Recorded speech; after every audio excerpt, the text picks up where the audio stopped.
Welcome to Something Positive for Positive People. I'm Courtney Brain. Something Positive for Positive People is a self-help resource for people who are navigating herpes stigma. Today's guest is someone that reached out to me actually today. You started to type up your story or just different experiences that you were having to that point, how you found me and everything. So I would like to start with that. I don't have any reason to say your name, like I mentioned already, but if you want to introduce yourself by a name, then you are more than welcome to, along with any identities. I know you introduced yourself as a 65-year-old lesbian. And so, yeah, let's start there. Let's get an introduction from you, and then just tell me what made you reach out to me. Okay. Um, I'm not 65 yet. I'll be 64 this year. Oh, my I bad. I misread. I'm sorry. That's all right. I'll take the year, but I'll take it next year. All right. I'm a single black lesbian living here in a northeastern state. You can call me Joyce if that's easier for you. I am third generation here in the United States. I have a Caribbean background. Um, I'm now, retired for 3 years. So I'm doing the things that I wanted to do now. And I'm, at this point, have been doing a lot of self-exploration, self-evaluation, and, and, and growing up, actually. Coming into my womanhood at this age, if you could believe it. Yeah. All right. I appreciate you sharing all of that. So what made you reach out?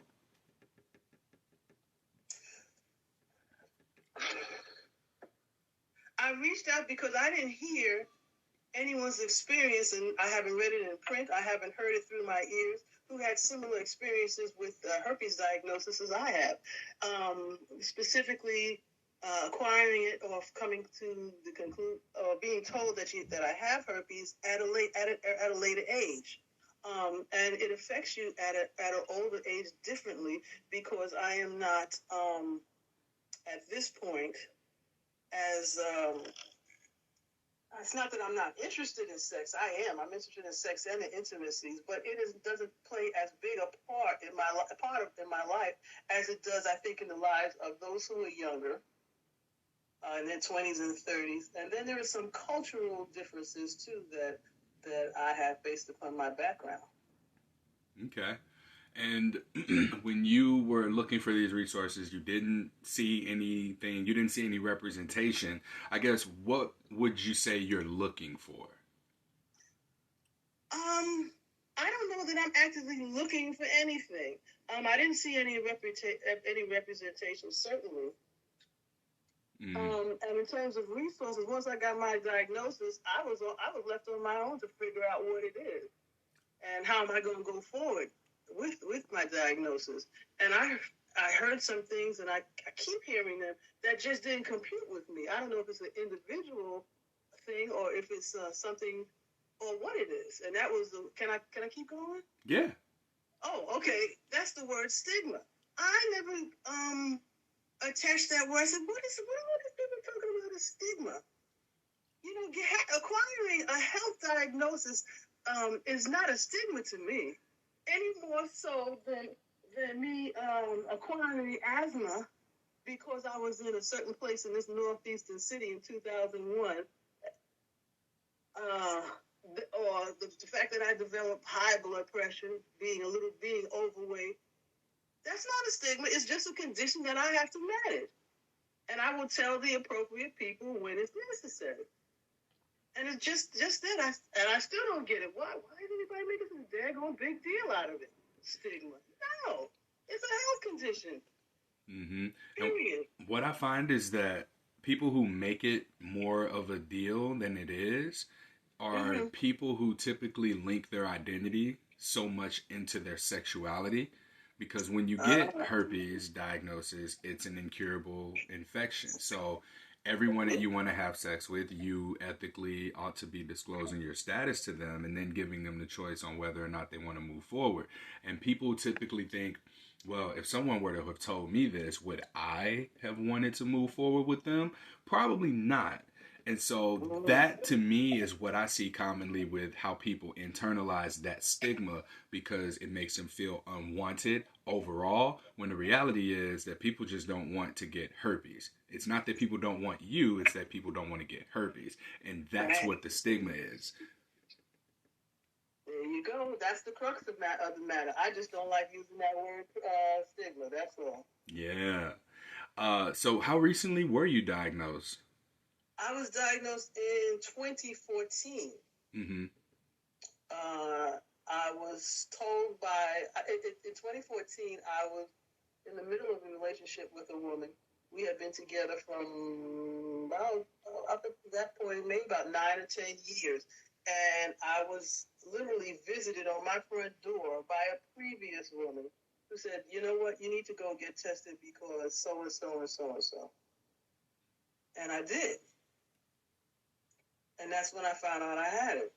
I had to then come back and tell my present partner, who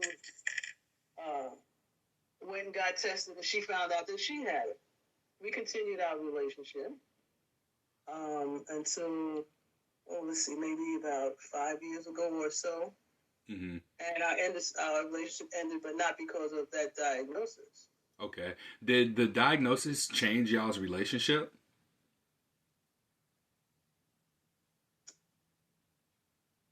I didn't think so, but I later found out that it did on her part. She never shared with me how she really felt until after the relationship was over. Really? Are you able to talk a little bit more about that? Yes. During the course of our relationship, we were sexual with one another. We were physically intimate with one another. And that continued.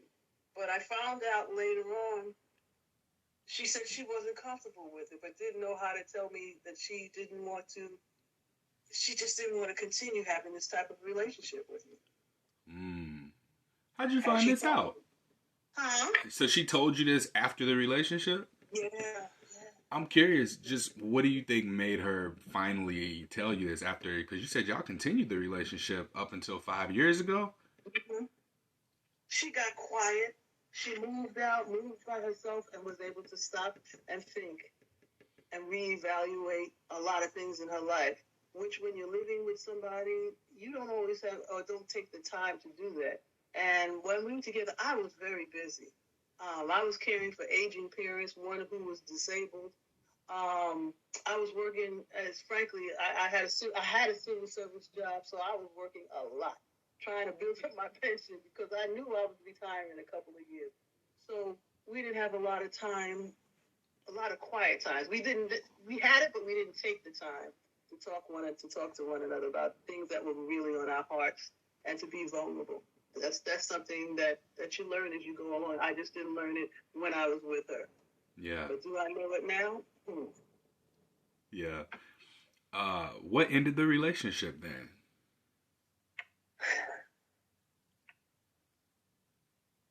I think there was several factors. One being, as she related to me not having time and not giving her enough time. Although we did make time for vacations every once in a while. And it was that lack of communication and intimacy. Okay. Even though I was in my 50s, I think there was a part of me that was very immature.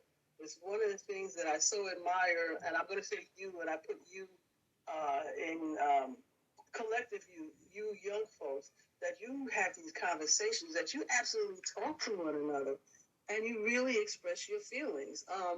You're vulnerable with one another. And frankly, for me, in that relationship, and I think probably not so much in relationships that I will have, I have learned that that will be the crux of it, to be vulnerable, to open up, because then you don't get to who do you know? You may know about me physically, but you don't really know me.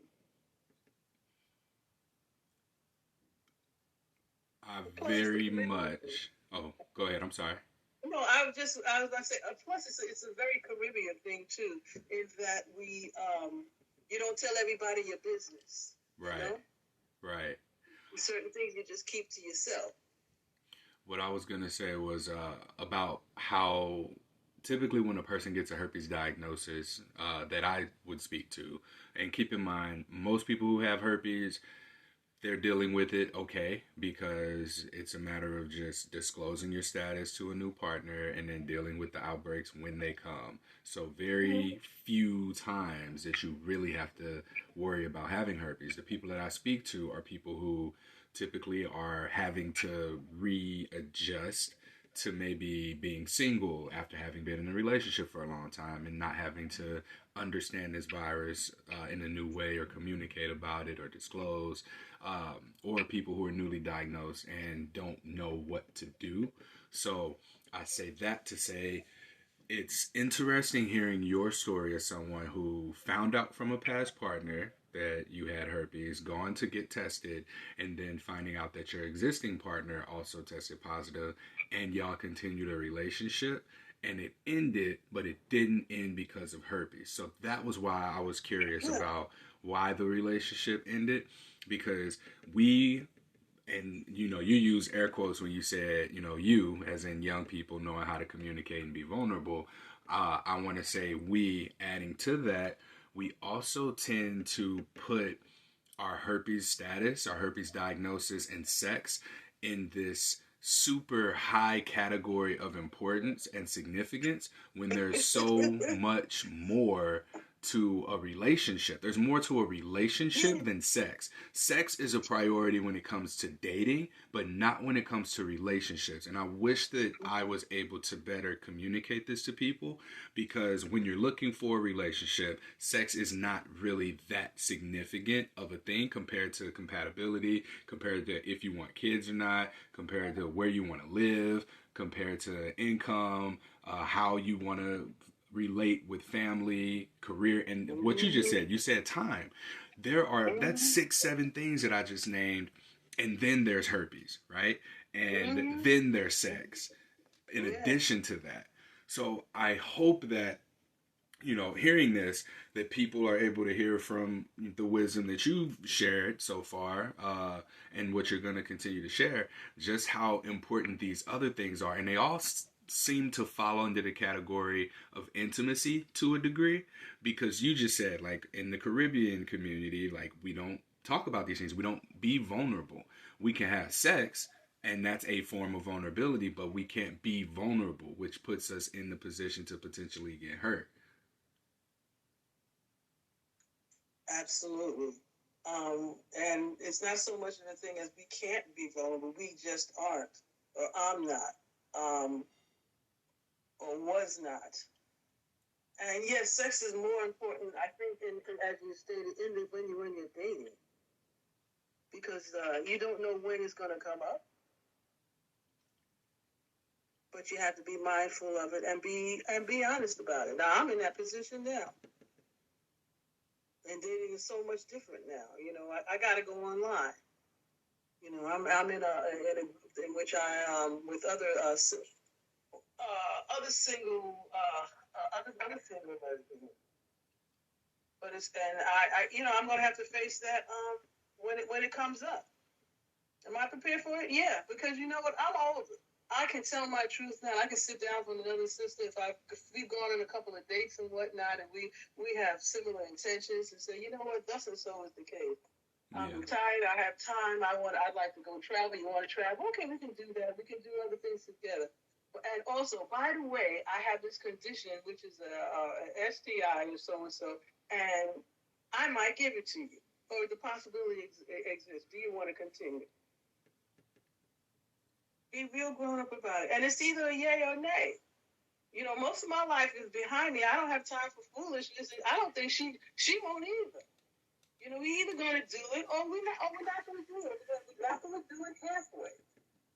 Because we've been too much as Black women out here that we have time for the foolishness. We don't have the time for the foolishness. We want to love one another and be one another and give one another the best that we have to give with one another, to one another. We can only do that by being honest. Do I think that's going to happen? Yeah, it may not happen this year, next year, but it'll happen before I close my eyes for the last time. Yeah. And if not, you know, hey, I won't wither away. Yeah. I'll be just fine. You mentioned being still immature in your 50s. Can you elaborate a little bit more on what that immaturity looked like for you? Yes. It looked like in the context of that relationship of holding my peace, of not saying what I wanted to say, and not being brutally honest for fear of hurting her feelings or hurting someone else's feelings. To just acquiesce and say, you know what, I really don't want to do this, but she might think so and so. Oh, so I suppress it. Not good. Not good. It only leads to stress. What did some Stress like that. And when you talk about the fear of hurting other people's feelings, I'd like to have a few examples because we might think that something we do or say would hurt another person's feelings, and we will choose not to be honest with the person because of that, and then do more damage, not just to them, but also ourselves and the relationship in doing that by not just speaking up and saying, hey, this needs to be put on the table and this is what we need to talk about, we need to do this thing. So do you have examples of that communication? Yeah, they're not real heavy. They're very practical things because I think I'm a very practical person. One of the things is that is driving. We're both drivers, but she would never drive. Her excuse all the time was, well, you know, it's not my car, it's your car. And if anything should happen, I had the experience years ago of someone damaging my car, and I don't even drive. Yet I'd be tired sometimes, and I would have loved for her to drop me off at work and pick me up, but she would never do it. She would never do it. Simple thing, vacation. I had the opportunity to go on vacation quite a number of times. Been to a place that I really didn't want to go, which is I'll just mention the place, Las Vegas. Okay, I'm not a gambler. You know, if I did go to Las Vegas, all I wanted to do was just park me in a bingo hall, and I could play bingo all day. You know, I don't necessarily like slot machines and things like that, but she loved it. And I would spend hours with her at the slot machines and at the tables and whatnot. But when it was time to go to the bingo hall, instead of me insisting, I did not. I acquiesced. I said, okay, well, we can stay here for a couple more hours. And I left Vegas not getting to go to the bingo hall and the bikini hall. And all I had to do was speak up, and I didn't. So I was there, and I was mad. But who am I mad at? I was disappointed in myself. Just two very practical things. Thank you. That right off the top of my head. Mm-hmm. All right, thank you. And that's how small they can be, but have such large impacts. And not only did you do things that you didn't want to do, but you also didn't get to do what you wanted to do because you didn't speak up. Can you say, so the reason that you wouldn't have spoken up is because it would have hurt her feelings. So how can you hurt someone's feelings just by having and expressing a need? Because I'm sure there have probably been times where she's asked stuff of you without thinking about hurting your feelings, and it didn't hurt your feelings, right? All the time, because she got what she wanted. And in the relationship, did you get what you wanted? Not necessarily. So this brings up a really good point. When we look at relationships, because I'm more curious about and interested in relationships now, and I think this is just coming with me becoming older and more so assessing partners for long-term relationships. I'm curious about the difference between compromise, compatibility, and sacrifice. These are the three words that keep just pounding at my head. And it sounds to me like maybe y'all weren't that compatible if there were so many little things that we can point out right now between driving. You know, this other person couldn't drive sometimes. vacations. This person had to be in the lights and slot machines, but like you wanted to go to bingo, they wanted to go to slot machines. It wasn't like y'all both go to slot machines and then y'all both go to bingo and do both. It was like so much either or. And I'm giving this, context here because I'm wondering if the more compatible you are with a person, the fewer sacrifices and compromises that you have to make. Now, I'm sure there are always going to be compromises, but compromise for me would look like, oh, hey, I want you to dress up and come to this Comic-Con convention with me. And I know you love Mexican food. I don't really care for Mexican food, but like we'll go get Mexican afterwards. It's a win-win for everybody when we look at a compromise. But for compatibility, it would be, we both like doing things. So I'm going to go to a Mexican Comic-Con convention in Mexico. And then that's like a win-win all around compatibility, right? That's a way that I have to communicate it right now. So my question that I would like for you to answer is, where's the line for you in this particular relationship in hindsight between where compatibility and then sacrifice came into play? Whoa. In an essay, 500 words or less, huh? It's a blur. It's a blur. That's a blurred line. I don't know that it is a line. I think I would have had to weigh both of our needs.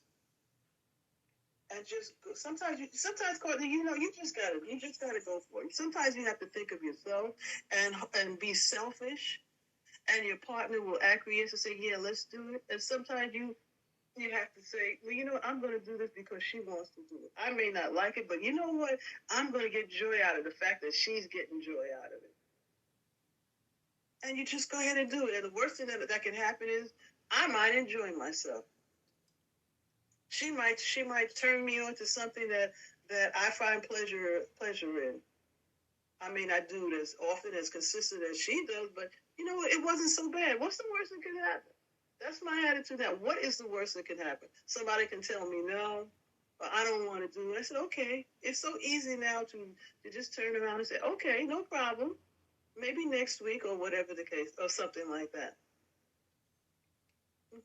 Doesn't mean you're a bad person. I'm a bad. It's just we had different views at different times, and that this happens to be one of them. No biggie. I still like you. I still love you. We can be all right, right? Yeah, okay.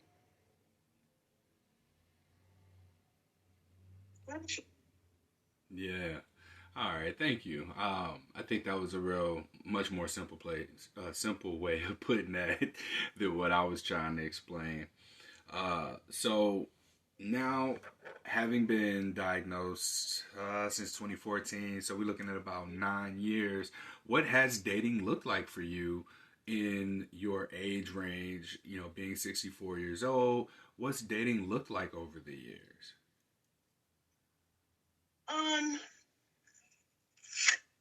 I won't say it looks brief, but I haven't been dating. I have been concentrating on more practical things as my life goes on. I've just recently, within the last year or two, joined a group of Black women who are single, who are lesbian as well.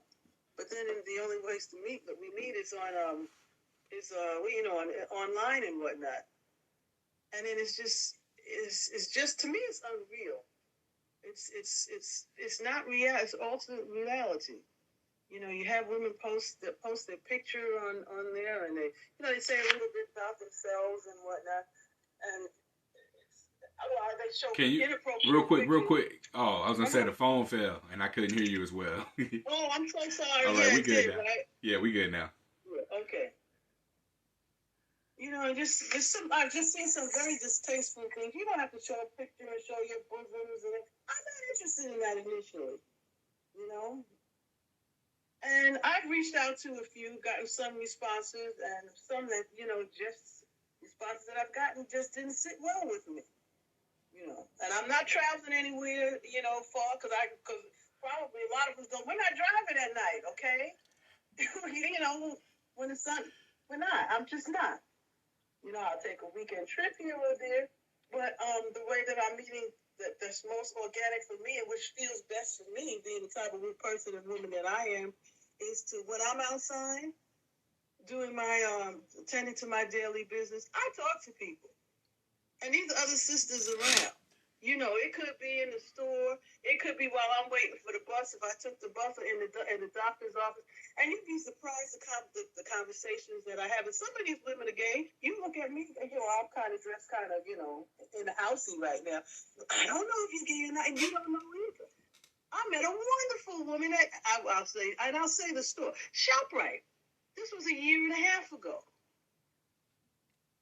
Now, nothing came of it because we found out that she was, I found out that she's not a gay woman, but hey, it's going to click one day, and it's going to be real, and it's going to be natural, and it's not going to be on the internet in the nether region somewhere. That's not me. I don't know how y'all do it. It's fantasy. That's fantasy for me. Yeah. I mean, while I'm pumping my gas or something like that, or I drop something and it's taking me 20 minutes to go down and pick it up, and you pick it up for me and our eyes meet. That's the reality.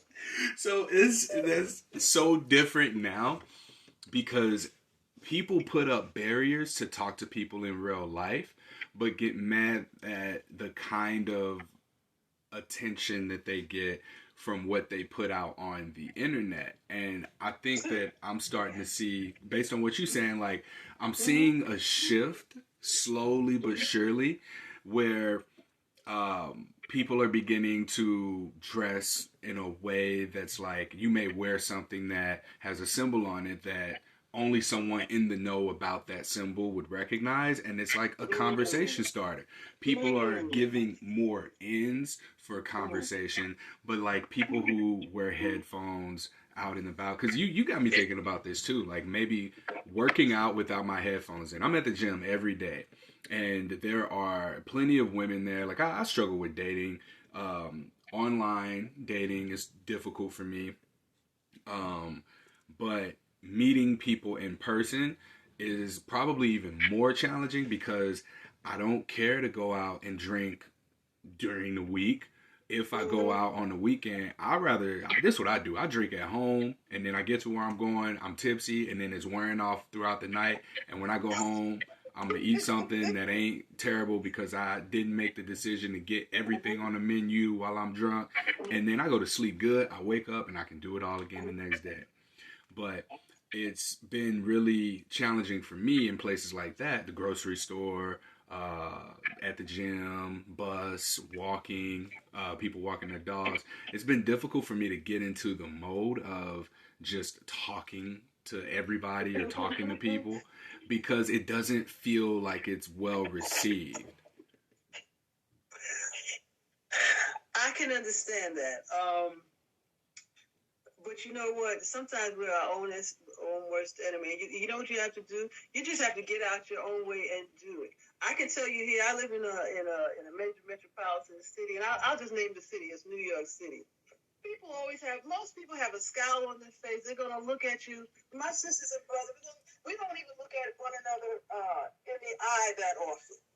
It changed a lot when we had masks on. But I don't pay that any attention because I've been told that I look kind of mean and put off and standoffish myself. But you just got to do it and say hello. Say you don't know how well we see you are. Because granted, you turn around and you look at the other person, they're thinking the same thing. They have those same thoughts that you do. They're just as scared or they have just as many trepidations as you do. And if you get a smile, you'd be surprised how people open up. Forget about that expression on your face. It softens, and you can see it softening sometimes on them, and on you too. Postures change. Yeah. I don't know how you work out I've seen that in the gym too. How you work? When I'm on a plane, I can't stand the headphones on my ear. They're annoying. I don't know how you can work out and sweat with the headphones on. I see. and with a coffee cup walking down the street, headphones on, a coffee cup in your hand. I said, well, how did they do that? You don't know they don't know what's going on in the world around them. Yeah.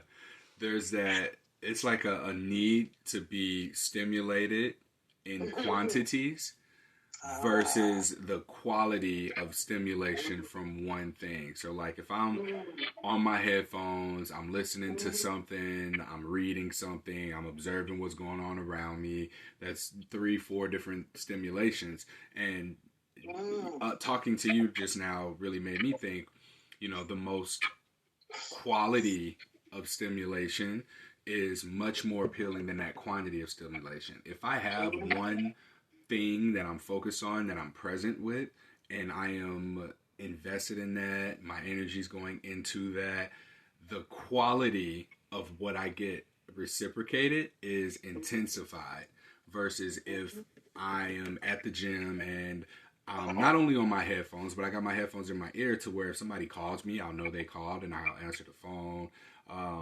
I'm probably scrolling through something in between sets. I'm missing out on perhaps somebody trying to get my attention. I'm at the equipment longer than I should be. There's a lot there, and I'm glad that you shared that. You just talk to people. Like, that's how you meet people. Because I think that I'm over the dating apps and the internet connections that are too far away. Like, the only way to meet people around you is to meet people around you. And you got to catch them while they're there, regardless of, like, us being in our own heads. And by us, I mean me being in my own head about, okay, well, I don't want to interrupt what this person has going on. But some people on the inside are, like, dying to be interrupted, and they just don't know that until they're interrupted in a good way or by something that is present or a person that's present. And it's like you said, you might get a smile. Mm-hmm.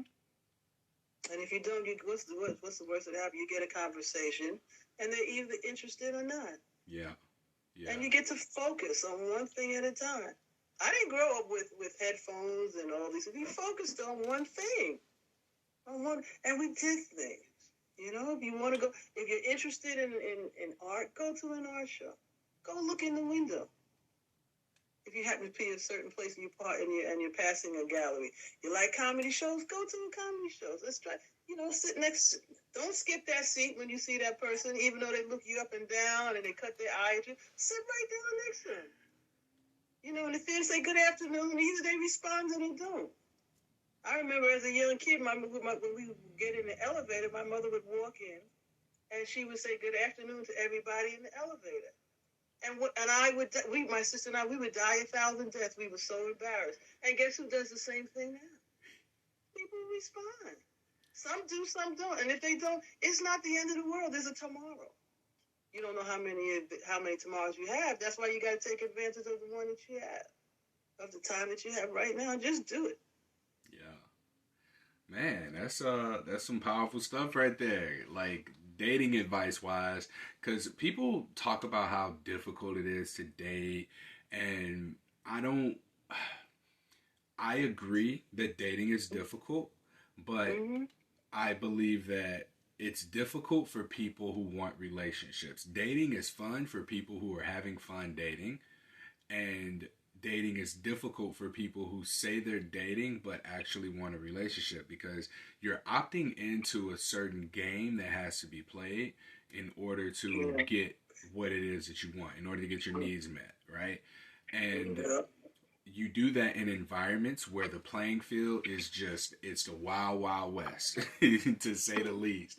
But what you're describing to me is it's more real. It's in the moment. It's genuine. There's fewer distractions, and how you can just be where you are, going about your day, doing what you do. And the people who are along the way there, they're either available or they're not.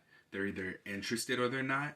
And at the end of it all, there's a kind of dopamine hit that you get from engaging with the person and having a positive interaction that is way healthier and more high quality than scrolling TikTok.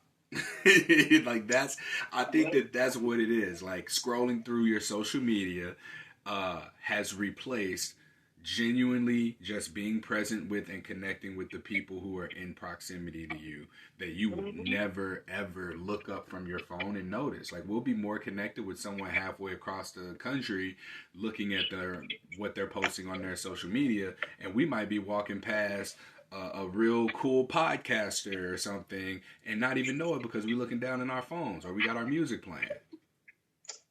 That is very true. And then a lot of times also we judge people, we judge perhaps an association that we might want to make based upon what our eyes see, what the eyes in our head see. And the eyes in our head are not always a good indicator. You know, and that's very much true in the lesbian community, because you've got women who are dressing in a certain manner, which gives us more masculine vibes as opposed to women who dress in quote unquote, and I use this in quotes, feminine manner. And you've got everything in between. So I have learned to put all of that aside. Put it all aside. Although my eyes, which tell me I have certain preferences, I let that guide me. But that's not the primary thing. Let's sit down and talk. Let's do. Let's be with one another. Yeah. Put that aside. Because once you get past the, I listen to some of the young folks talk, and I've realized, a lot of times they're not having conversations with one another. I listen to a lot of the brothers. They'll say 2 words or 2 sentences, and the next thing out of their mouth is, nah me, you know what I'm saying? No, because you haven't said anything. Could you elaborate a little further? And as women, as black women, as older lesbians, we do some of that too. And that's my turn off. Well, no, yeah, okay. It's a no-go from there. I heard things to talk about. I'm thinking about it because I heard yesterday. I heard that a lot. It was a group of black women, and one of them had like a deeper voice, more masculine presence, and there was a lot of that. There was a lot of that. You know what I'm saying? And I was just I really don't. I can't tell you. I can't. If I could, brother man, I can't tell you how distressing it is to hear. Yeah. And also to hear it from a woman sometimes who's 50, 60 years old, and who is taking upon herself to exhibit some of the characteristics of which I find quite not appealing. It's just so. But then again, I've got that free will. I can walk away, and that's what we can all do. Yeah. So at this point, after all the dating experience that you've had, what do you find to be unattractive? What are things that you see right now that you can name off the top of your head that are unattractive to you? You mean specific qualities in a person? Yeah, like when you say, what you see with your eyes, that just highlights preferences, but we need to see people for more than that. What should we be looking for in potential partners? I don't know what other people would be looking for, but personally, I like kindness and decency in a person. If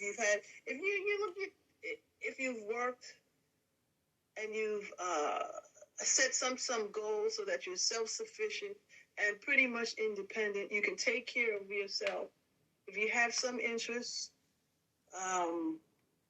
if you're compassionate, you see something, and just if you see something, it could be as simple as you see it. You were walking, you see something on the floor that needs to be picked up.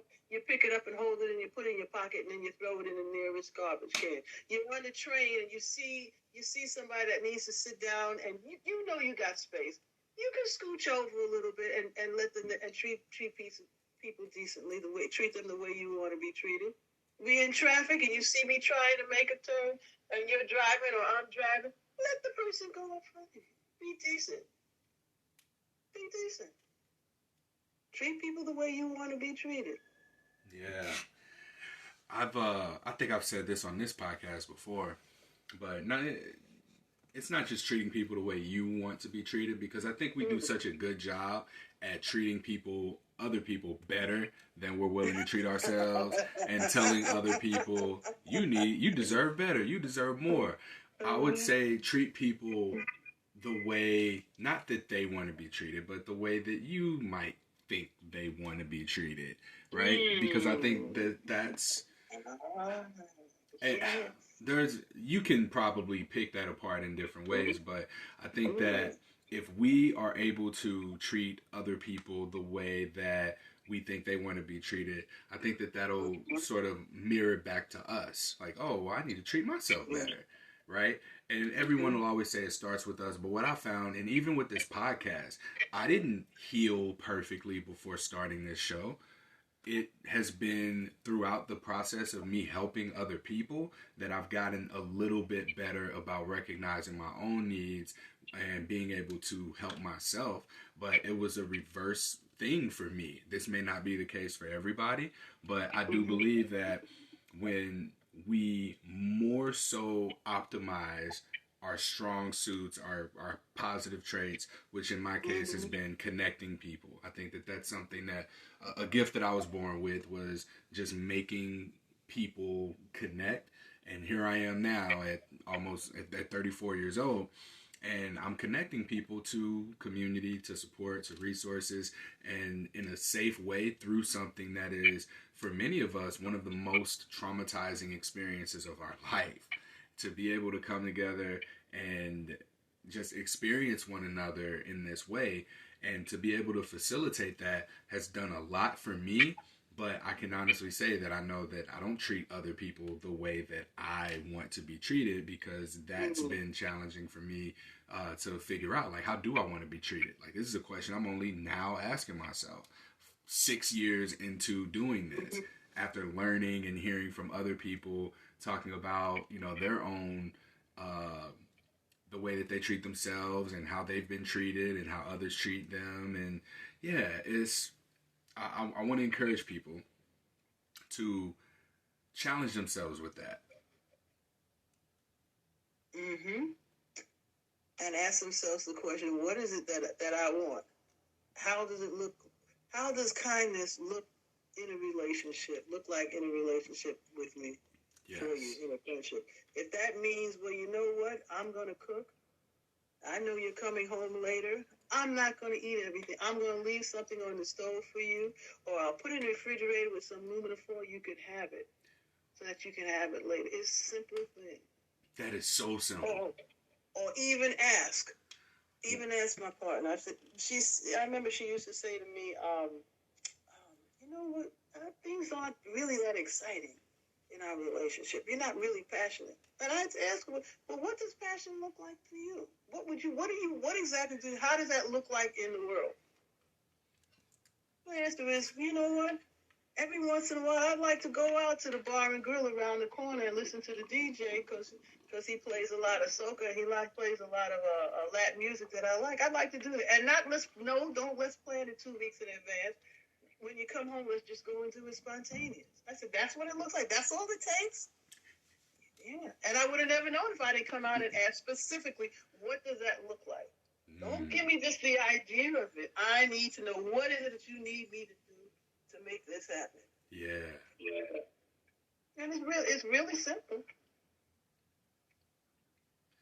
And as far as herpes is concerned, to me, I don't see this having to be somewhat traumatizing. It's just another condition that I'm living with. That's it. And see, the traumatization more comes from people, sometimes how they got the diagnosis, and then if they experienced rejection from partners, and then the negative self-talk and self-rejection, and how people will blame not being in a relationship or not getting the outcomes they want from dating on herpes. And just, again, going back to how much weight people can place on herpes versus their own attractiveness, their own expectations. Maybe they're dismissing that they're not a good person, or that they aren't kind, or that people just don't have compatibilities. And I see that being what makes a person continue to trigger or traumatize themselves as they go through the process of dating. And then herpes is so easy to blame because it's right there. But what it does for many of us is bring something to the surface that was an emotion or something that represents vulnerability. And like you said, you know, we might seem good at vulnerability right now, but on this podcast, what I find is that people here have an outward representation of something that maybe was hidden that they now have to bring to the forefront. And it can be how they've done relationships in the past. It can be how their relationship is with sex. It can be how their relationship is with themselves. But it really does highlight and it really brings a telescope, so to speak, or a microscope to what's underneath the herpes energetically and emotionally, and then we have to deal with it. You said a mouthful there, and as I'm listening to you, what crystallizes in my mind is that, at least for me, is that I will have to be vulnerable. I will have to speak the words that I have this condition, and I have to leave it up to. Although I may choose the person, that ultimately that person is the one that's going to be doing the choosing. Because you still choosing who you tell, right? I think we choose each other. Yeah, we choose each other. You're choosing that person because it's like, all right, you know, you pass all the tests. Here, I'm going to give you this piece of vulnerability. We can either connect through it, or it can be what brings us apart. Because vulnerability, while it does welcome vulnerability from others, it welcomes acceptance, it welcomes people who understand. It also repels the people who aren't supposed to be there. You know, it's two-sided. You know, it brings in more of what we want and less of what we don't want. It weeds them out, doesn't it? Mm-hmm. So that just means I just go on and turn, like Dorothy, click my heels and go on and turn and keep on going. That's it. And that's it. I just have less time to do this, folks. That's all. Mm-hmm. I have a friend of mine, one of my best friends. He's been seeing someone for about a year, and he mentioned to me, he was like, you know, it really feels good when somebody just likes you. Like, to know that somebody just genuinely likes you. And he was speaking to some of the things that she does that let him know that she just genuinely cares about him. And it made me realize just how simple it is to show someone that you like them, and how hard it is to believe it. And you know, he spoke about like, she checked in with him. She was like, hey, you know, I know traffic's bad on your way home. Do you want to just come over here? Like, I can cook us something to eat and you can stay the night. So you ain't got to worry about sitting in traffic for an hour to get back home. And that was an example that he gave. Another one was just like, I know you, just anticipating the needs of his needs. And it's reciprocal because he spoke about some things that he does for her too, and he was just like, man, you know, this is so simple and it just feels so good to be liked. And I recognize for myself with partners who've been really, really kind to me unconditionally, not wanting anything in return, and who've just naturally been themselves. And I've been resisting to it because it's like, nah, this ain't right. This isn't how it's supposed to be. I'm not used to this. And just like repelling that, you know. And I hate how uncomfortable I am with other people doing kind things for me unconditional when I do it unconditionally for so many people. Yes. You can give it, but you can't accept it, huh? I know. And it starts with a simple compliment. But if you can't accept a compliment, I'll tell you, this lady in Germany, I remember, a stranger. Like, this was my first time meeting her. There was a little bit of conversation. She said, you're so funny. And I still light up. When I think about that compliment, like, that is the best compliment I've ever received. And I just light up all the time whenever I just think about it. And it goes to show just, like, how uncomfortable receiving is for me, but how simple that gift was from her. It was just 3 words, you're so funny, and a smile. And that's available. I got that over in Germany. And that's available everywhere. You just got to be willing to put yourself out there in that way. Like, obviously, I did or said something that demonstrated my personality, that demonstrated perhaps some vulnerability, and it was received. And then the way that I got something back from that person was just a compliment and a smile. And it did so much for me because I'm thinking about it. That was in October last year. We about to be in February. Feelings don't necessarily leave you. Yeah. And you touched her. And she just let you know it. Yeah. So we're getting to the end. This has been a really good conversation. I'm glad that we were able to touch on herpes and also some of your dating experiences, and I'm really happy to hear you speak to the experience of someone who has received herpes at an older age, and you're demonstrating just how insignificant this is compared to all the other important things. Is there anything that you would like to leave us with as I let you go?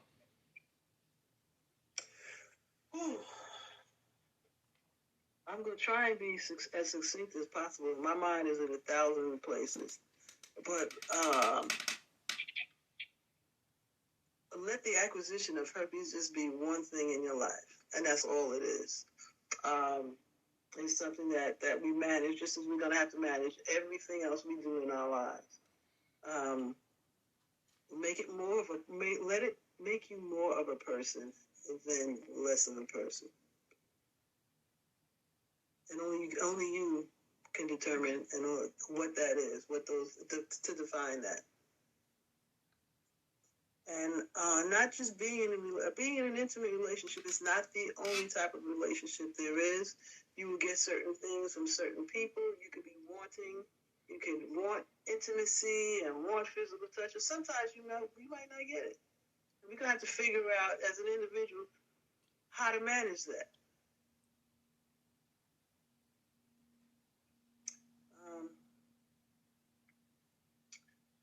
At least that's what I've done until the time comes that that's what I've done, and that's what I'm doing until the time comes that I find somebody that I can share with.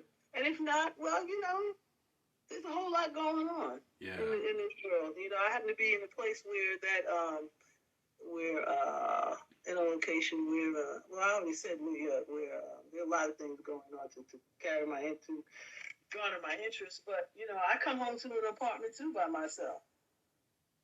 But we will figure it out. And if you need help, go get it.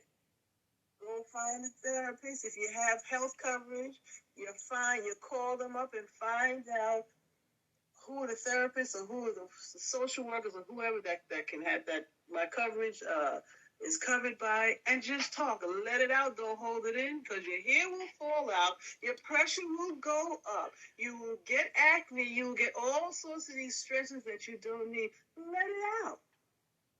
And be quiet sometimes. Turn off the television. Take the earphones off your ear and just sit. Sit with yourself. I'm gonna do that. I'm going to the gym right after we get off of here. I'm gonna work out without headphones today. I'm gonna try and start a conversation. I'm gonna do that. Yes, it's gonna be a whole new world. You're gonna hear the barbells clinking. You're gonna hear the feet on the treadmill. You're gonna hear people grunting and doing all sorts of things, and the bell opening, going off when the doors open. Yeah, it's called life. Yeah. Take it. All right, I'm gonna do it today. Today I'm gonna do it, and I'm gonna see how it is. Yeah, okay. Put on those headphones real quick as soon as you get outside. Nah, I ain't gonna do that. I ain't gonna do it. Well, Joyce, this was beautiful. Thank you so much for your time. I appreciate you reaching out and being able to do this with such a quick turnaround time today. I had a podcast guest cancel on me. He said he's having a little bit of a cough, so we're gonna get together next week. But thank you for helping me with filling this time, and this is gonna be this is gonna be great. Well, I appreciate you, Courtney, and thank you for being gracious with me. And I had to jump on it before I lost my nerve. Well, I'm glad you did it. All right. That concludes this episode of Something Positive for Positive People. Please like, rate, review, share, and subscribe to this podcast. This is self-help for people who are navigating herpes stigma. It doesn't matter if you're struggling with it, if you're thriving in it. It's just here for you to come get what you need and then leave. Something Positive for Positive People is also a 501c3 nonprofit organization that provides these services on a donation basis. And if you want to support us, you can make a donation on Venmo or Cash App at Courtney Brame, all one word. There are no other letters. There's no numbers or anything. Please don't get scammed. And if you want to be a guest on the podcast, don't hesitate to reach out. I'm on social media at Courtney Brame _. That's Instagram and TikTok. And then on Reddit, I'm still H on my chest. And be on the lookout for the herpes survey, the 2023 herpes survey. This one's going to be much more detailed than 2021 was. I got with an intern. We've got IRB approval from a university. So this is going to be official, and hopefully we'll be able to get this out to the general population so that people can see from our experiences what having this virus is like. And for the people who do become newly diagnosed, this will be a resource that is readily available for them and accessible to them after they are diagnosed. All right. Till next time.